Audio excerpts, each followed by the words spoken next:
Deuxième question.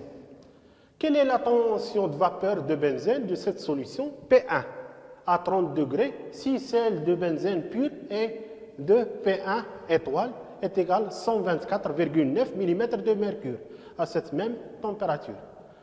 Donc, c'est-à-dire on a la tension de vapeur de benzène dans la solution P1. Et on a la tension de vapeur saturante P1 étoile. C'est-à-dire on applique la loi de l'abaissement de la pression de vapeur. Donc, la loi d'abaissement de la tension de vapeur est delta P1 est égal à P1 étoile moins P1. Ça, c'est la définition de l'abaissement de la pression de vapeur saturante. Donc, est égal à XI fois P1 étoile. Avec XI, c'est la fraction molaire de soluté fois la pression de vapeur saturante du solvant. Donc, on a déjà P1 est égal, donc on détermine P1, on a déjà P1 étoile, on a déjà la concentration, on peut déterminer XI, donc on a la masse de solvant et la masse de soluté, donc on peut déterminer la fraction molaire, et P1 étoile est égal à 124,9. Donc, à partir de cette relation, on peut déterminer P1. Donc, la fraction molaire de soluté est égale XI est égal NI sur N total, c'est-à-dire le nombre de moles de soluté plus le nombre de moles du solvant. Le nombre de moles de soluté, c'est la masse sur la masse molaire de soluté sur la masse molaire de soluté plus la masse sur la masse molaire du solvant. On fait l'application numérique. Donc, on a la masse de soluté 7,85, la masse molaire de soluté 128. Donc, si on fait l'application numérique, nous obtenons 0,0156 comme fraction molaire de soluté. Donc, on peut déterminer delta P1, c'est-à-dire XI fois P1 étoile. Donc, on fait l'application numérique, nous obtenons 1,95 mm de mercure, donc qui représente delta P1 ou bien l'abaissement de la pression. Avec delta P1 est égal à P1 étoile moins P1, donc on peut déterminer P1 en fonction de P1 étoile moins delta P1. Donc, on a déjà P1 étoile est égal à 124,9. Delta P1, on a déjà déterminé 1,95. Donc, si on fait cette application numérique, nous obtenons P1, c'est-à-dire la pression de vapeur de la solution dans la solution du solvant est égal à 122,95 mm de mercure. Donc, voilà la correction de cet exercice. Donc, c'est l'application de l'abaissement de la pression de vapeur saturante. Troisième question. Quelle est la température d'ébullition de cette solution? La température d'ébullition sous 1 atmosphère. C'est-à-dire, on applique la loi ébullioscopique. Donc, on détermine la température d'ébullition. La température d'ébullition, elle est définie dans la loi ébullioscopique.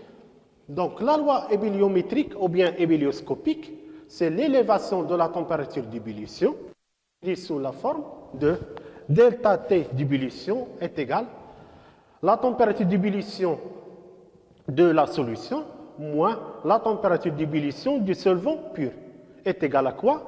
Est égal à la constante ébullioscopique à l'échelle molale fois la molalité de soluté. Ou bien, la constante ébullioscopique, elle est donnée en fonction de R, la température d'ébullition du solvant pur au carré fois la masse molaire du solvant sur l'enthalpie de vaporisation du solvant pur fois la molalité de soluté. Donc, à partir de cette relation, on peut déterminer la température d'ébullition. Donc, On est obligé de déterminer la constante ébullioscopique. Donc on a déjà la température d'ébullition du solvant pur dans les données. On a la masse molaire du solvant et delta H de vaporisation. Donc si on fait l'application numérique, donc la constante ébullioscopique à l'échelle molale, KVM est égale, R est égal 8,314. La température d'ébullioscopique du solvant pur, c'est-à-dire pour le benzène, est égale 353,15 au carré. Donc on donne la température en Kelvin. La constante des gaz parfaits en joule, Kelvin moins 1, mol moins 1. Et la masse molaire du solvant est égale 78, 10 à la puissance moins 3. Donc on donne la masse molaire du solvant, du benzène, en kilogrammes par mol. Donc la masse molaire est donnée en kilogrammes par mol. Et delta H de vaporisation est égal à 30 635. Elle est donnée en joules par mol. Donc si on fait l'application numérique, nous obtenons la constante ébullioscopique est égale à 2,64 Kelvin kg mol moins 1. Donc voilà la première partie de cet exercice. Donc on détermine la constante ébullioscopique. Ensuite, on détermine la molarité. Donc nous avons déterminé la constante cryoscopique. Donc on est obligé de déterminer la molarité. Donc la molarité de soluté I dans la solution, donc la molarité MI, elle est définie dans un 1000 g de benzène, c'est-à-dire dans un gramme de solvant. Ni représente la masse sur la masse molaire. La masse est égale à 7,85 et la masse molaire de soluté est égale à 128. Donc dans 301 g de benzène. Donc dans l'exercice, on a cette quantité 7,85 dans 301 g de benzène. Donc si on applique la règle de 3, nous obtenons la molarité de soluté ou bien de soluté I est égale à 7,85 fois 1000 sur 128 sur 301. Dans l'application numérique, nous obtenons 0,204 mol kg moins 1. Donc voilà la molarité de soluté. Donc pour déterminer la molarité, nous avons déterminé la constante ébullioscopique. Nous avons déjà la température d'ébullition. Donc delta T d'ébullition est égal T ébullition moins T d'ébullition de la solution moins la température d'ébullition du solvant pur est égal la constante fois la molarité. Donc la constante est égale à 2,64, c'est cette valeur. La molarité est égale à 0,204, cette valeur. Donc si on fait l'application numérique, nous obtenons 0,54 Kelvin. Donc qui représente delta T d'ébullition. Donc la température d'ébullition de la solution est égale à delta T d'ébullition plus la température d'ébullition du solvant pur.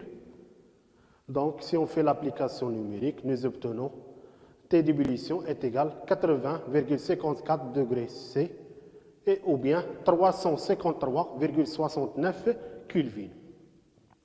Donc voilà la température d'ébullition de la solution en appliquant la loi ébullioscopique.